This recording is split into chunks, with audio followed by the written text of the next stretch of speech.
All right.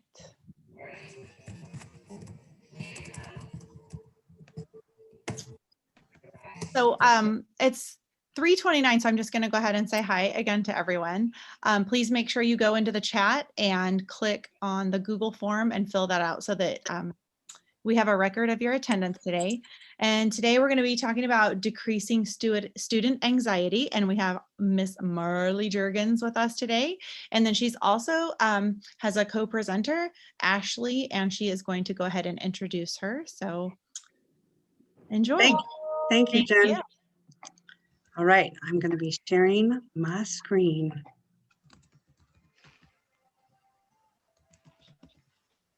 Oh, that went a little early. Okay, welcome. My name is Marlee, as Jen said, and today's topic is decreasing student anxiety levels in an educational setting. I am excited and thrilled to have joining me Ashley Jimenez Arredondo, and she is a certified marriage and family therapist as well as a registered play specialist. She works heavily in our community with children who struggle with anxiety. Hello, everyone. I appreciate the opportunity to be here today.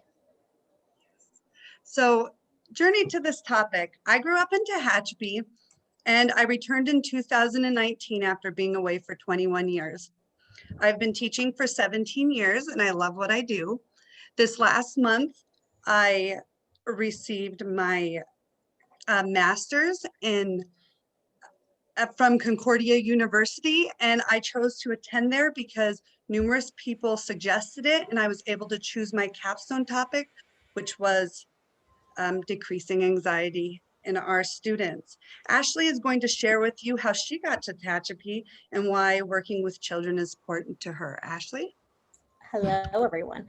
I grew up in Southern California as well. I graduated high school at 16, talk about anxiety, but I attended the University of South Carolina, where I received my undergraduate degree in human services. I originally was pre-med. However, I was introduced to child psychology by a professor who felt that I had the passion, to work with kiddos. From there, that's all it took. And due to the fact that my husband was in the Marine Corps, I was fortunate enough to get experience from various parts of the country, serving different populations of children and adolescents. That's what I've specialized in. I have received extra training to be able to work with children. And then also provide play therapy in various forms. Thank you, Ashley. So today this is going to be a jam. What? Oh, can everyone mute themselves, please? This hour is going to be jam-packed. So we are going to learn about anxiety versus anxiety disorders, the various types of anxiety disorders, what causes anxiety disorders, signs you can see in the classroom, as well as strategies to help decrease anxiety levels in our students. And then at the end, you will have an opportunity to ask Miss Ashley any questions you might have. So my capstone project was I chose the practitioner inquiry question of how can I decrease student anxiety levels in an educational setting? And I chose this because over my 17 years of teaching, I've seen a great increase in student anxiety levels. Let's go play. In anxiety levels in our students. And I don't know if we can, thank you. Okay. So as well as seeing that increase, I wanted to improve my own strategies so that I can support all my students. And then since this pandemic and the stay-at-home order, I have seen a huge increase in the worry and fears in not only my students, but also their parents. So what is anxiety? It is a feeling of worry, nervousness, or unease, typically about an imminent event or something with an uncertain outcome. So anxiety disorders are the most common anxiety disorders. Whoa, excuse me. It's psychiatric illness in children. So this next slide, I'm going to be showing you a 5 minutes of a TED Talk, but of a lady by the name of Catherine Boger. And she explains the difference between anxiety and anxiety disorder in a clear way. So let's watch. And you were hired to look at it by an association Hold on. Mountain Home Gardens homeowners. I Association. might So, have to stop this for just a second. So please excuse me. All right, let's try again. I'm gonna refresh this. Here we go. You might need to reshare though, so that way we would be able to hear the Oh, audio. 'Cause yeah. Thank you for that. I No will do problem. that. I'm gonna reload this. And I appreciate whoever said that. So stop share. Hello, everyone again. And share sound.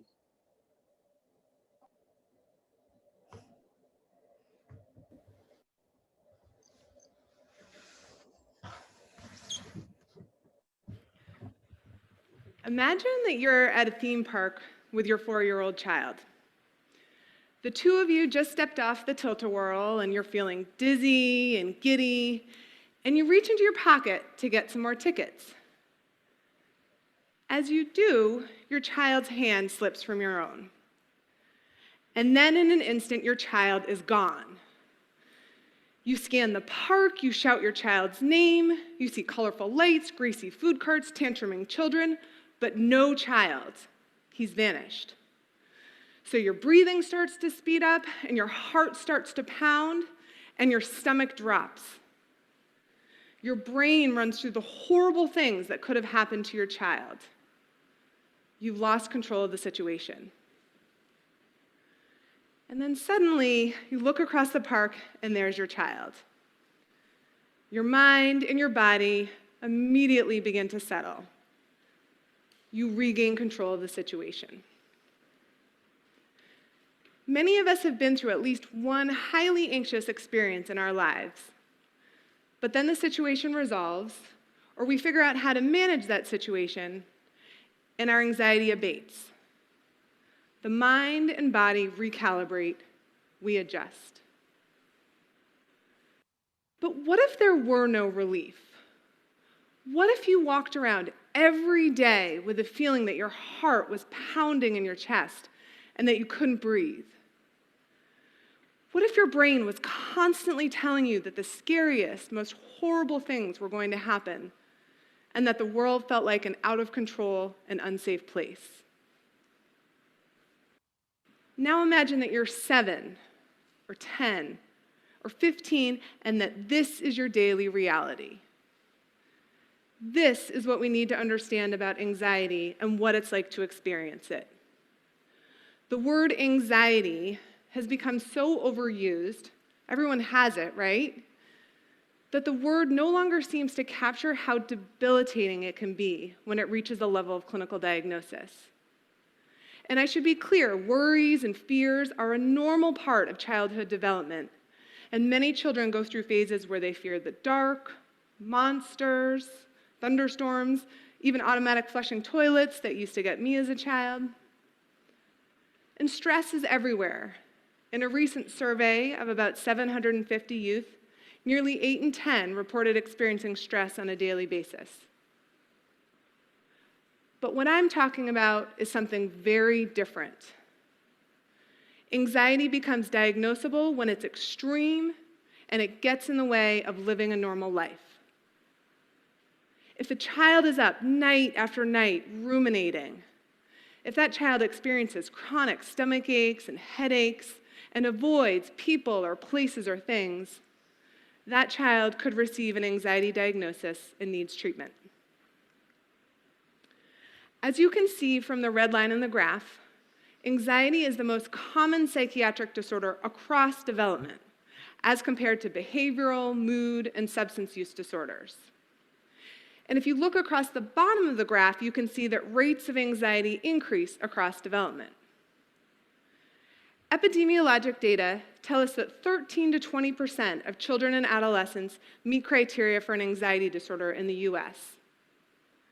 According to the National Institute of Mental Health, 80% of these children are not receiving treatment. So let me say that again. That's nearly 1 in 5 children who are struggling to learn, to interact, and to enjoy life because of an anxiety disorder, and 80% of them are not receiving treatment. Sadly, even fewer children are receiving treatments that have been supported by research. Without appropriate treatment, anxiety tends to persist into adulthood.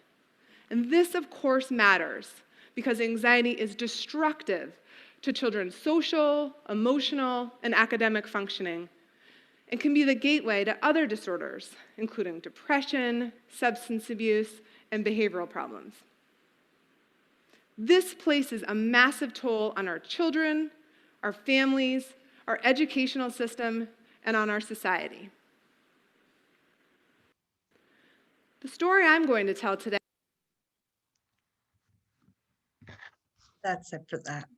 So I love that analogy and how clear Catherine was in explaining anxiety and anxiety disorders. So before Ashley agreed to join me, so happy she did, I was going to have you all write down all your worries, fears, and struggles. Now imagine if all those worries, fears, and struggles were at the forefront of your mind and you could not put them to the side to do everyday activities or your requirements. My favorite analogy of how stress affects people who struggle with anxiety disorders comes from an organization called Beyond OCD. And they explain how everyone experiences anxiety, and most people can put their anxiety and worries and fears to the side, but a person with anxiety disorders cannot. It's like all your worries and fears are emails to the brain, and we have a spam filter, but those people with anxiety disorders, that spam filter is broken. So when they have to do something, many times they're experiencing anxiety, they have to sift through all those worries and fears, and it can become not only overwhelming, but debilitating. Anxiety disorders are learning disabilities. They inhibit a child's ability to learn. So when they're experiencing extreme anxiety, consequences and rewards don't make a difference. Their brains shut down. Now, I want to make sure you all understand that anxiety affects everybody. So this isn't just for people and our students that experience anxiety disorders, but it's for all our students. So anxiety disorders are mental disorders. Mental disorders disrupt the student's ability to access and showcase their progress, which creates a cycle of low performance and leads to increased anxiety or depression. Ashley will explain more. Ashley? So many times when we are faced with a stressor, whether, like the example that was given in the video, basically our body tells us that we have to stay alive. And so we kind of go into that fight or flight, or we do go in the fight or flight response. What that results in is our inability to attend to any information that might be presented to us other than our safety. And so a lot of times, many times, we have kiddos that appear like they're listening to us, appear that they're attending to us, but a lot of times they are not. Thank you. So anxiety is a roadblock to learning. Children worry for a variety of reasons, and this worry directly affects the learning process and the child's ability to cognitively process information. Many studies have shown student achievement levels are directly linked to anxiety and inattentiveness. So anxiety can paralyze a child's learning process. And Ashley will share a little more. So as adults, we are able to recognize when we're feeling anxious, stressed, overwhelmed. A lot of times children are not developmentally able to identify or even express what's occurring to them in their bodies. And so when that occurs, what happens basically is they're, as I call it, their brain is on fire. And so any information that is provided to them, any information that is that we're trying to get them to learn or attend to, they're just not able to do that because they're only basically operating from their brainstem. So when we're trying to teach a child whatever it may be, they're basically only attending on whether or not they're safe. Thank you. So there's many types of anxiety disorders, and I'm just going to go through real quick each one. So general anxiety disorder is when children excessively worry about things, and remember that spam filter is broken. Social anxiety disorder, a child is afraid to be in public or seen, so they just want to be a fly on the wall. They don't want to be judged, and that fear is very severe. Separation anxiety disorder, a child is afraid to leave home or something they're emotionally attached to, either a person or an object or an animal. They're afraid that it might die or they might lose them if they're away from them. Selective mutism is an interesting disorder that's many times misdiagnosed, and it's where a child is so afraid to speak in public or in the classroom. And many times this is perplexing to a parent because the child can talk at home a lot, but in the classroom it's difficult. Obsessive compulsive disorder is when a child has a thought that just goes over and over in their head. That's the obsessive part. And that compulsive part is they feel the need to do something over and over. And many times it's to the point where their body's in distress. Post-traumatic stress disorder, a child has either experienced a traumatic event or they've witnessed it. So they'll have flashbacks. And adjustment disorder with anxiety is just that, they've gone through a big adjustment. And now Miss Ashley, she can talk about each of these for, an hour, but she's going to share a few insights on some of these disorders. So Ashley. Okay, so in regards to separation anxiety, many people may not realize that it doesn't only occur in young children. I have worked with children that, older childhood as well as adolescents that do experience a high degree of anxiety when separated from their primary caregiver. In regards to selective mutism, that is one that many times can be seen as defiance or as resistance. And many times it's not that the child doesn't want to talk or answer questions or what have you. In many ways, they feel like they cannot. In regards to OCD is one that I think is very misunderstood. It looks very different in many different children. That can be characterized as a child that is maybe asking repetitive questions or doing repetitive behaviors, including, and it could even include defiance or behaviors such as stealing. It's much more than what we think of as, washing hands or checking type of behaviors. Now, PTSD, I think, is probably one of the most underdiagnosed diagnoses, as we don't screen for it as well as what we should. And also PTSD a lot of times is misdiagnosed as ADHD. So a lot of times I'll have a family come into my office and they'll say, okay, they're demonstrating some inattention or hypervigilance or impulsivity, thinking it might be ADHD. But after I do some my background and my assessments, it turns out that they have PTSD. And then adjustment disorder. I think that many children right now, as well as adults, experiencing adjustment disorder with anxiety due to our current situation with COVID.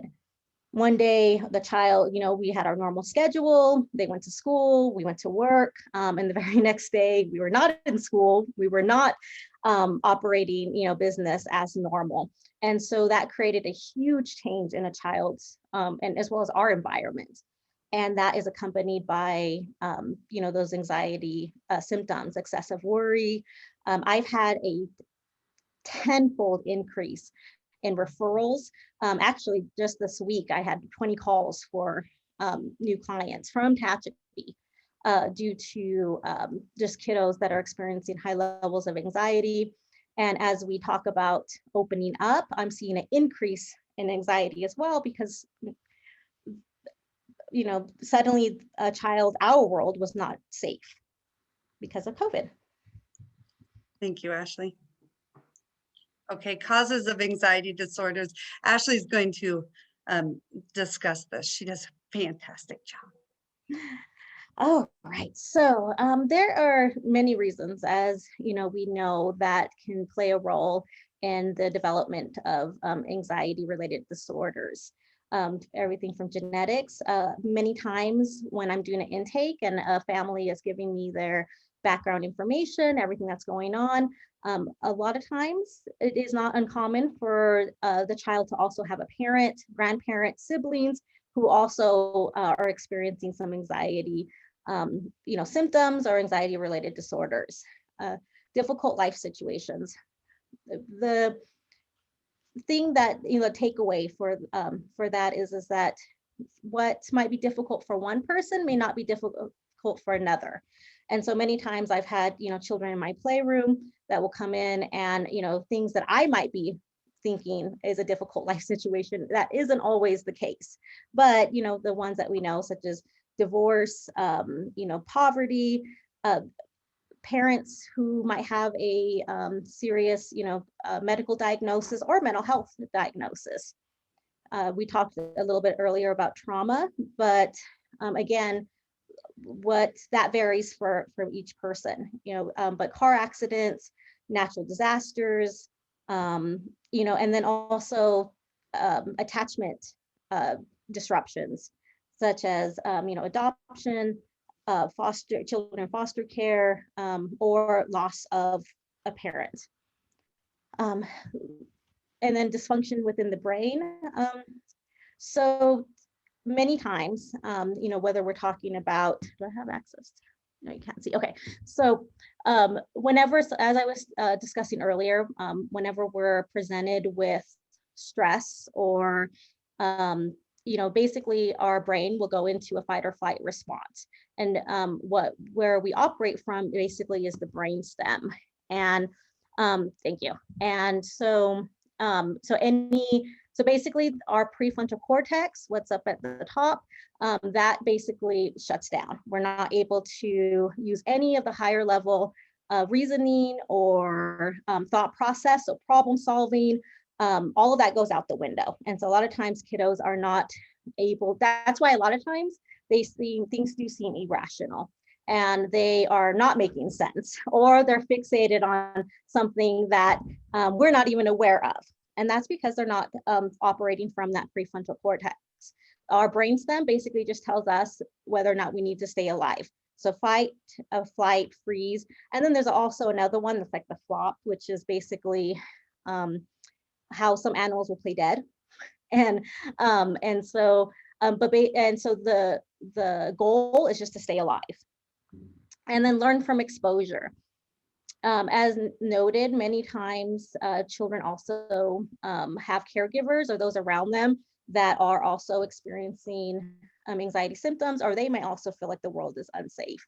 And so in those situations, children do feel like, if mom or dad or grandma, grandpa, whoever, if they are presenting or showing me that the world is unsafe, that I'm going to think the world is unsafe.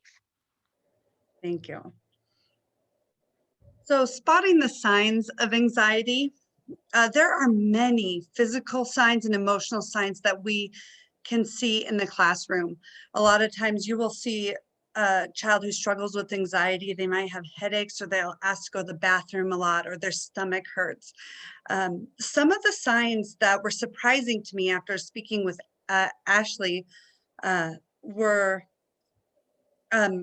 being disorganized, seeing children who are disorganized or have a tendency to steal or sensitive to noise. Each of those things were surprising to me. So Ashley will share a little more about spotting the signs in the classroom. Many times kiddos or parents will call and they'll tell me okay, their child is being disruptive in class. They are getting in trouble is most common. So I bring them in and I do my thorough assessment and intake, and a lot of times a lot of these things on this list are present. And when I start exploring and talking to the parent and the child, I realize that really what we're working with here is anxiety. A lot, as I stated earlier, a lot of times, sometimes a child is misdiagnosed as ADHD. And so they're inattentive, they're impulsive, they're disruptive, they're defiant, they're oppositional. And so when I hear inattentive, I start wondering, well, is the child being hypervigilant? Is the child only focusing on their surroundings? And that's what's causing the inattentiveness. With OCD or with a child that might have experienced adverse situations, a lot of times I might see them that they are stealing things, and they're stealing things that are not making sense sometimes. The teacher's glasses or a peer's eraser. And it isn't even that they might want that item. It's the fact that they're a lot of times that they become fixated on it and they don't feel better until they have it. Impulsive for my teens and my preteens, when anxiety is present, I also see self-harm. And so when I hear self-harm, and I also explore what's underneath that, what's causing that. And a lot of times it is related to anxiety. Sensitive to noise, children who've experienced trauma, unpredictable noises or situations definitely is a trigger, and it can heighten their anxiety, as well as my kiddos who might have sensory concerns. We all know of the children that are sensory seeking or sensory avoiders, and a lot of times it's because that does increase their anxiety. Thank you, Ashley. So knowing the signs of anxiety, what is next?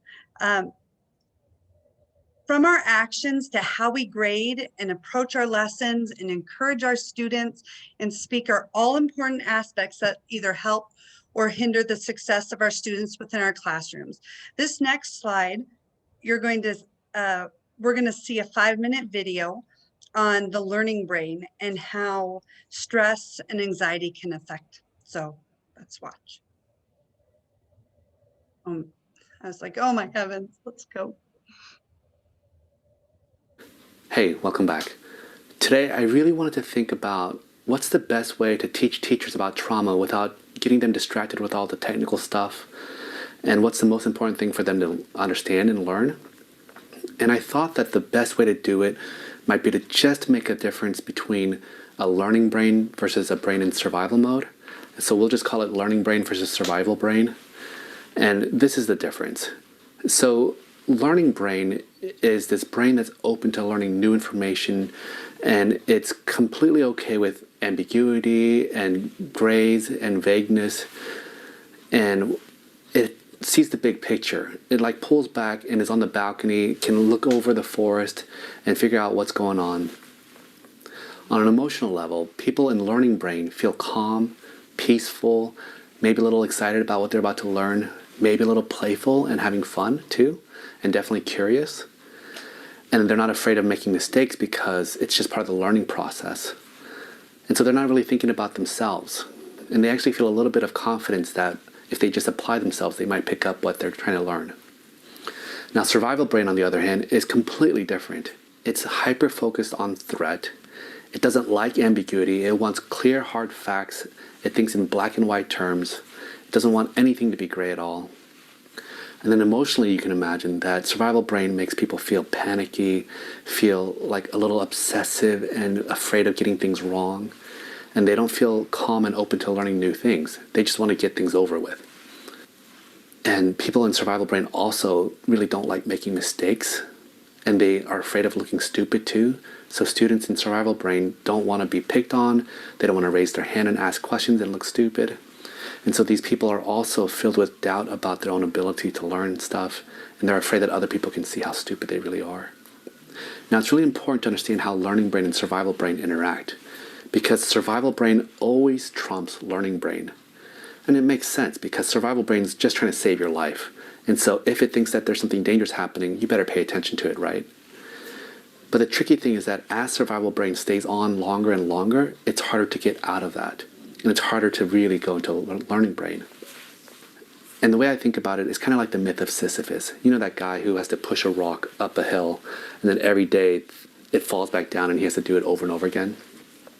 Well, being in learning brain is like being up on the high parts of that mountain. You can see the expanse of what's going on, but it also takes a lot of work to be up there. And at any second, if you're not paying attention and putting effort into it, it's so easy to slip back into survival brain again. And that rock that Sisyphus is trying to push up, well, that's kind of like stress.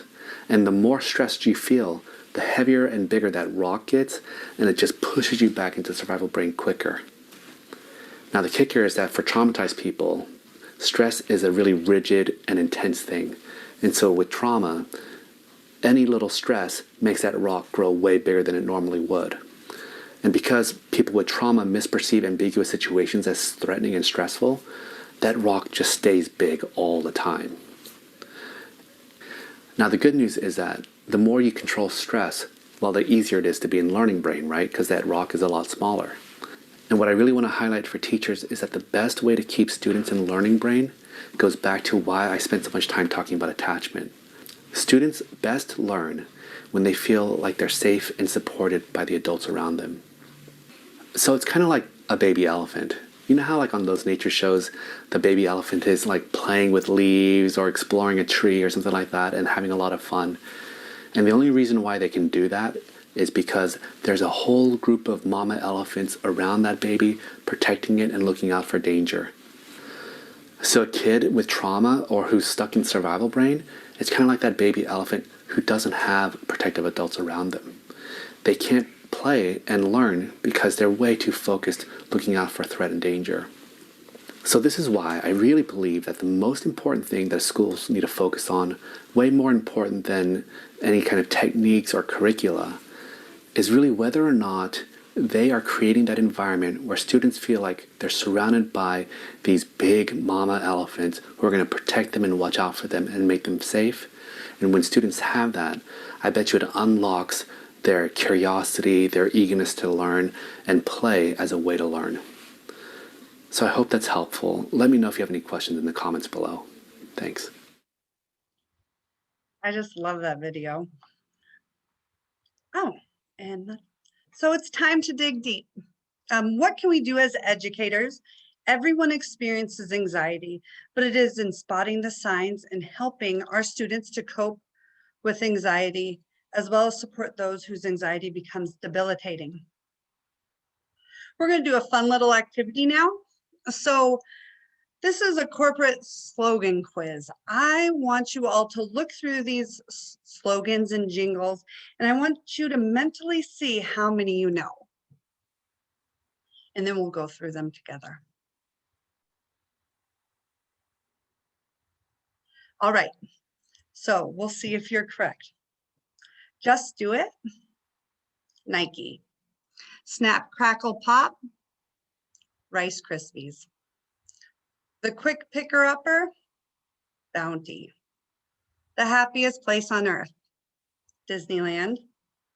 Think different, Apple. When you care enough to send your very best, Hallmark. If it doesn't get all over the place, it doesn't belong in your face. Carl's Jr. Fly the Friendly Skies, United. Eat Fresh, Subway. Everywhere You Want to Be, Visa. Finger Licking Good, KFC. And the king of beers, Budweiser. Now, pressure influences anxiety. If I were to say before that slogan quiz, you all are going to have a minute and a half to write down all the companies that you think those slogans belong to and email them to Jennifer Butler. And you need to get 100% in order to get paid for watching this, for spending time at this presentation. Now, if you didn't get 100%, well, I hope this is worth your time. Now that would add an element of pressure. This summer, I took some classes to attain a certificate from the National Society of Leadership and Success. And they gave us a test and they said, this does not count towards your grade. And I got my results back and it said test 5 wrong. I was a little upset. Now, if I would have gotten my results back and it said test 45 correct, it would be a lot better. It just goes to show you that how you present things and what you're focused on makes a big difference. And with our students that struggle with anxiety, even if they get just 2 wrong on a test and that focus and all they see is, oh, I got this many wrong, as opposed to how many they got right. So it makes a difference on how we present things. Ashley? Language definitely, does matter. Not only, the words that we use, but also the words that the child is telling themselves. Many times a child isn't telling us, I'm anxious, I'm worried. Miss Ashley, I don't think I'm gonna, well, they'll come and tell me, I don't think I'm gonna do well on this test. A lot of times what you might be seeing is the child that tears their paper up, or the child that's creating a disturbance, or, a flat out refusal. When I explore that with the child, why did you rip your paper up today? And a lot of times it's like, well, I knew I wasn't going to do well, so I just knew I couldn't do it. And so a lot of times those behaviors that we're seeing definitely they're clues to what the child might be experiencing internally. So stay alert and pay attention. We all pay attention. That is our job as teachers, but sometimes those that are lonely and withdrawn can be overlooked. Ashley? Behavior definitely is communication. I'll ask my parents, what is, little Johnny trying to tell us by these behaviors that they're demonstrating? I'm trying to think of a time, but most of the time, what a child is doing, just as ourselves, it's communicating to us what they're experiencing internally or what their needs are. A lot of times it's unmet needs. And if I look at especially with a kiddo that might be experiencing anxiety, a lot of times that unmet need is safety, whether it's truthful such as the child has experienced trauma, or maybe what the child is internally, their internal narrative. Great, thank you. So in this next section of the slideshow, we are learning our strategies and tips and tools to help support all our students with decreasing anxiety levels, both virtually and in the classroom. So one thing is to keep a journal or a notebook, keeping track of behaviors of each student and writing little notes helps to bring light to possible areas each child needs support in. I have a page, and I suggest having a page for each child. And if you notice towards the end of the week that nothing's been written on one of those pages, pay close attention to that child, and it will ensure that every child is being looked at and supported. So strategies to decrease anxiety in children, their distraction technique is just that. It's exactly how it sounds. You're helping to distract the students from anxious feelings that arise. My niece goes to the high school, and her favorite teacher in the school district shared with me that when she notices tension or anxious feelings, she will tell a joke or she'll do something silly. So that's that. With mindful activities, it's just helping focus the minds of our students. And exercise, it helps to release endorphins, and it's a natural and effective anti-anxiety treatment. Breathing techniques, we bring oxygen to the brain, and brain breaks. If you see that your students are working really hard, take a break, play Simon Says, or do 10 knee slaps, or stretch. Blaine Hartsock, you have your hands raised. You can unmute yourself. Yeah, well, I had a question, but and it was with regards to the behaviors that we see. Would I be able to ask it, or are you gonna have a question time at the end? Yeah, at the end, if that's okay. Yeah, no, that's absolutely fine. I just wanted to Okay, say thank you so much. So examples of activities to reduce anxiety. There are many examples or many activities you can do. And one of them I'm gonna do with you all in deep breathing. I tell my students we're gonna breathe in deep like Lion King and puff out our chest, and we're gonna blow out like the wolf and Three Little Pigs. So you're gonna do this with me now, so let's go.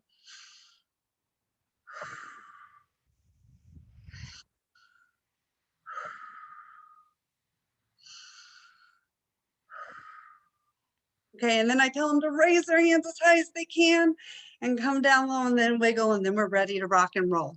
Some other things you can do, both on Zoom and in the classroom, is to play a few animal sounds and say, write down what animal sound you hear.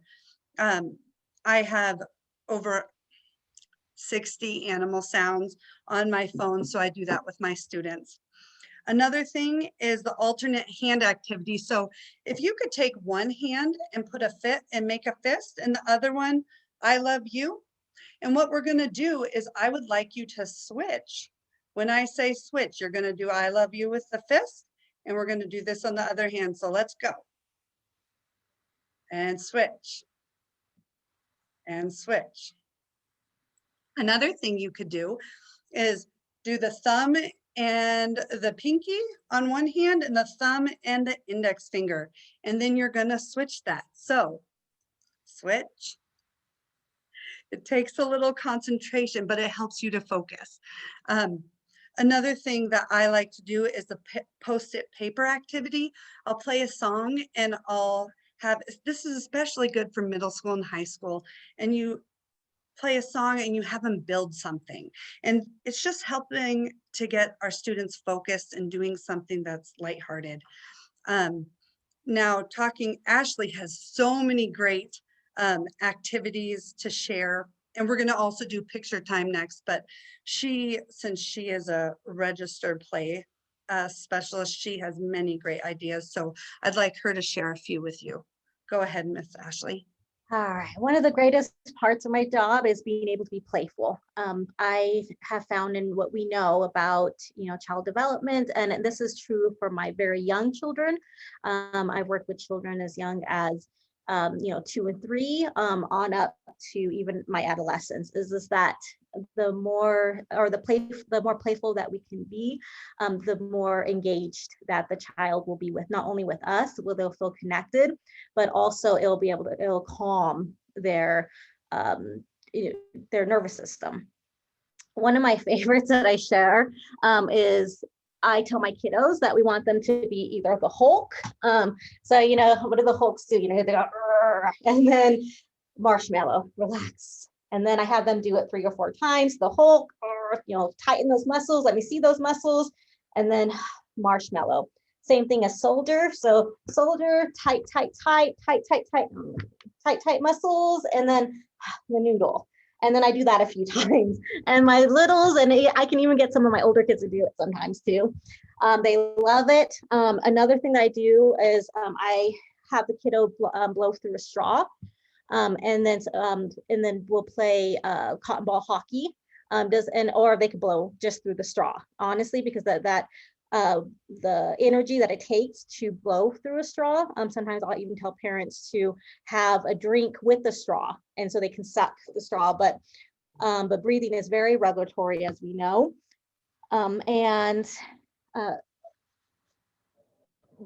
For any child, but specifically my older kids, I do encourage that we offer them choices on what they can do to help calm, their bodies, calm their minds. I'll give them, I tell my parents to give them a, choice of, hey, do you want to, go for a walk, or do you want to play a game with me? Do you want to do some deep breathing, or do you want to, listen to a song and we can talk about it? Love it. And then one thing to mention whenever we are teaching mindfulness is that many times children and adolescents, as well as adults, they may, because they already feel unsafe due to the anxiety or the things that they've experienced, having them close their eyes during practicing of the mindful exercise, that can be overwhelming. And so some of the feedback that I've gotten from my adolescents when teachers have tried to teach mindfulness exercises is that the fact that they're doing on the camera and having them close their eyes can be more anxiety producing than it is helpful. Thank you. Okay, so here's the picture time. Here's an example, and you could use a more elaborate picture for older students. But what I do for Zoom is I'd have the kids look at this picture and think of all the things that they notice. And then I put them in breakout rooms, and they would, as a group, compile lists of what they noticed. And we'd come back together, and they would each get to tell one thing that they think the other groups might not get. Or you can have them look at it a second time and go back and write things. But again, this is just another opportunity to help refocus our students. So teaching coping skills, anxiety, stress, it's inevitable, but how we handle it makes the biggest difference. So we must teach our children how to cope with stress. What are some ways we can do? Do we notice what happens when we're stressed? And the coping mechanisms of mindful activities, taking deep breaths, exercising, and stretching, all important things. So redirect and calm the brain. Here's the deal with teaching coping skills. The more ways we teach coping skills outside of stressful situations, the more likely a child will be to practice them. So talk about scenarios, and it's good and important to talk about coping skills and stress from the very beginning of our school year and with our class. But the more you talk about coping skills outside of stressful events, the more likely they will practice them. So our focus makes a difference, and so does our students. We must realize the more we lead activities and teach students coping skills, the more we can diminish and lessen the negative effects of anxiety on our students. I know I am crunched for time, but I have to tell this story about an angry man and a pastor. So this angry man went to the pastor and said, "I'm angry." And the pastor said, "Stop being angry." And the man said, "I can't." So the pastor said, "I want you to close your eyes and think of 3 hippos in tutus." And he's like, "Oh, are you serious? Okay, tell me what color each tutu was." And the man said, "Okay, yellow, purple, and blue." And he goes, "Okay, now each of those hippos are dancing a different way. Can you tell me how they were dancing?" He goes, "Okay, one was doing the dab, another was break dancing, and the last one was acting like a ballerina." And then the pastor said, "Are you still angry?" And he goes, "Not like I was." The reason being, you can't focus on 2 things at once completely. So I would tell my students, and I still do, if you're angry, think about something that makes you happy. And if you can't think of anything that makes you happy, think Miss Juergens loves me. And if that doesn't work, come to me, I'll tell you a stupid joke, like, how do you catch a squirrel? Climb up a tree and act like a nut. So that's that. Ashley, do you have anything you'd like to add about focus? Just that what we focus on definitely impacts how we respond. Are we focused on the behavior, or are we focused on why is the behavior occurring? Are we focused on maybe the disruption that the child is causing, or are we focused on supporting the child in self-regulating and managing their anxiety? That's a great point. Thank you. Go ahead, Ms. Ashley. Okay, so this is probably my favorite quote that I give many of my parents. I tell them to, tape it up on the refrigerator, wherever that they can see it. Many professionals have used this in different ways, connect before you correct. But basically, what we have found is that if we connect first with that child, going back to that baby elephant analogy that was used in the video earlier, to help the child feel safe and secure before we offer any type of teaching. If the child is in a fight or flight response, they're most likely not going to understand or be able to even take in what we're trying to teach them. And so if we're able to connect with them, see the child first, help them self-regulate, and then we can teach what we're trying to teach. Thank you. So encouragement and communication, we are 50% of every interaction with a child. We have a lot of control over that interaction. How the message is intended versus what is conveyed are all affected by the delivery, from inflection to tone to body language and our word choice. With the best of intentions, we all fall into language habits that run counter to our best intentions and actual goals for our students. So avoid praising individual students in front of the class. Acknowledging a child's positive behavior in front of the class, although it can improve overall class behavior, it can be more harmful and embarrassing than encouraging, is a kind of a form of manipulation. And I didn't realize that until my master's program.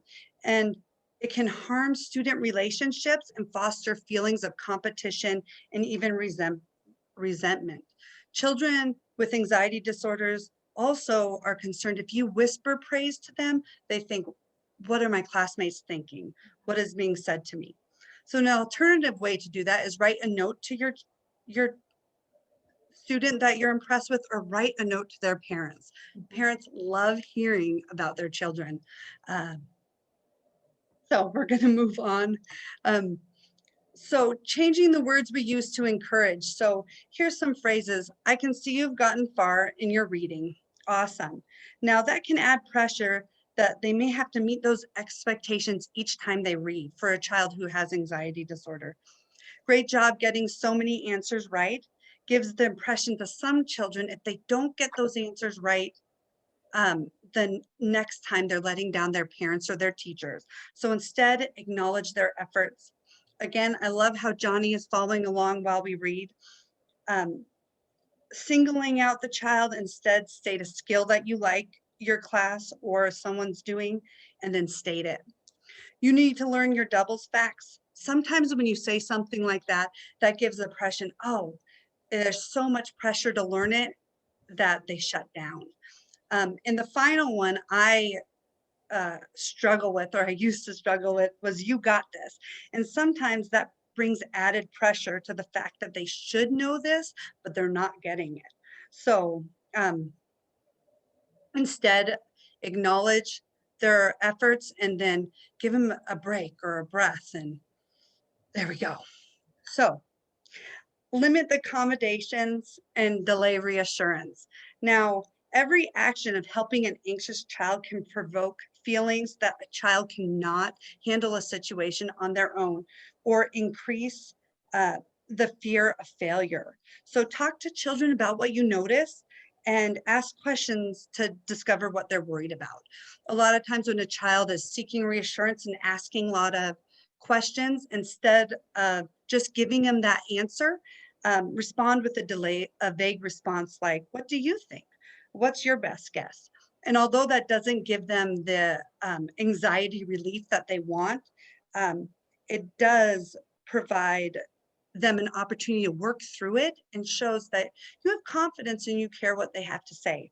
So listen, ask questions, and acknowledge anxiety, and make sure children know you're aware that anxiety is difficult. Ashley? Yes, I just wanted to note that it is perfectly okay to let a child know what you're seeing and describing. I see that you're really worried about that. And then what do you think? A lot of times, many children, because they don't have the awareness or sometimes the ability to identify it, us naming it for them, labeling it for them helps them have more control. And it also lets them know that we see them. So therapy, Ashley is going to share about therapy and because she's an expert in this. But it's just, and also looking in children who struggle with anxiety disorders, the negative ways of thinking fuel their negative emotions, anxiety, and fear. And with cognitive therapy, it teaches students to be aware of patterns of behaviors and thoughts or things that trigger it. Anxiety, and to break those patterns. And it's also called cognitive restructuring. Ashley, do you want to go to the next one, or do you want to explain here? I'll go to the next one. Okay. Okay, so I know we're running out of time, so I'll just be as brief as I can. What we know is our thoughts, our feelings, and our behaviors are all connected and influence one another. What many people don't know is that can start or influence at any place in this chain. And so sometimes, a lot of times, especially when there's a genetic predisposition or a child has experienced trauma, they might get physiological reactions or responses, increased heart rate, tummy hurting, feeling hot, before the thoughts or the behaviors occur. And so what my work is to be able to support or help kiddos with what I call sticky thoughts, which is the intrusive, anxiety-provoking thoughts. And what we do is we identify them, we challenge them, and then we replace them. But as stated earlier, CBT is a very cognitive approach, meaning that I need their access to their prefrontal cortex to do that. And so that's where and why I do a lot of play, and I'm trained in play therapy to be able to access and support the child wherever they might be operating brain-wise. Awesome. So questions to consider and questions to explore. Are there things I'm doing in the classroom that may be adding pressure to my students? Are there any students that appear to be struggling with some form of anxiety disorder? Is my behavior management program meeting the needs of all the students? Are there students in my class who never talk, are disorganized, have tendencies to steal, or are always feeling ill? Am I allocating time in the day to teach coping skills and social emotional learning? It's just important for you all to realize that you make a huge difference in each of your students' lives.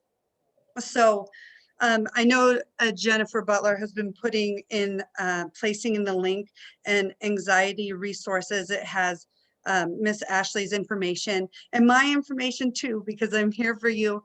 Lots of resources to help teachers, families, and students. And 6 podcasts from Rogers Behavioral Health that I have listened to for at least 6 times. They're 10 minutes and there's 6 of them. They're phenomenal. So conclusion, how can educators decrease students' anxiety levels in the elementary classroom setting? We hope you leave this Zoom prepared to spot signs of anxiety and aware of the many different things you can help to decrease anxiety, new insight on how to encourage our students, and having a rejuvenated focus. So thank you for taking the time to come to this presentation. And now is the time for questions for Miss Ashley. And I am going to stop. I guess I can stop share, but questions? Is no questions? I have a question. So was that your cell phone number or your office number? Oh, go ahead. So is that something I just have to call you on, or? can I text you on it? Miss Ashley? Oh, that's my office number, but I know some of you have my number as well.